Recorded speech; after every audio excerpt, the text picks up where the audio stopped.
Pour ma part, j'ai pas été vraiment victime d'un attentat sur le moment. Il y a une explosion dans un restaurant, ça se passe en 83. Vous pensez pas à un attentat. Vous dites c'est le gaz. Puis le mot terrorisme et attentat, on ne le prononçait pas. Donc ce n'est que plusieurs semaines après, à l'hôpital, qu'on a commencé à m'expliquer que c'était une bombe. Et puis moi, je me suis battue pour ma vie, parce que j'avais juste promis à mon mari, qui s'est penché vers moi, j'ai eu le temps de lui répondre à sa question, qui était « Est-ce que tu vas tenir le coup ?» Et là, j'ai compris que j'allais mourir, quand il me prononce cette phrase. Et je lui dis « Je te le promets ». Donc à partir de là, je ne pensais qu'à ça, à rien d'autre. C'était cette promesse, et c'était notre fille qui avait 9 ans. Et à partir de là, moi j'ai continué à lutter pour ma vie, après pour lutter pour garder mes jambes, pour lutter pour retourner chez moi. Et ce n'est qu'une fois chez moi, en 85, qu'en tant que juriste, je me suis posé des questions.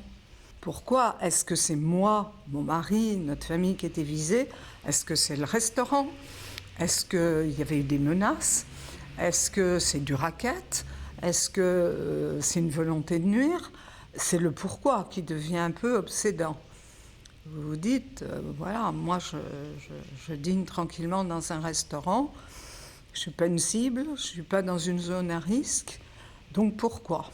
Et puis j'ai commencé à me dire, mais comment on fait toutes les victimes des années 80, et même en remontant jusqu'à 74? Car maintenant je peux le dire, 74, Truckstore Saint-Germain, 15 septembre, c'est pour moi le premier attentat qui vise une population civile, après la guerre d'Algérie, revendiqué par Carlos. Et donc je me dis, mais bon, moi je me démène comme je peux, j'ai une famille solide, mon mari est là, on a pu s'organiser. La famille a fait corps, ma belle-mère est venue s'installer chez nous pour s'occuper de notre fille. Comment font les autres? Ça a été ma première interrogation après le pourquoi.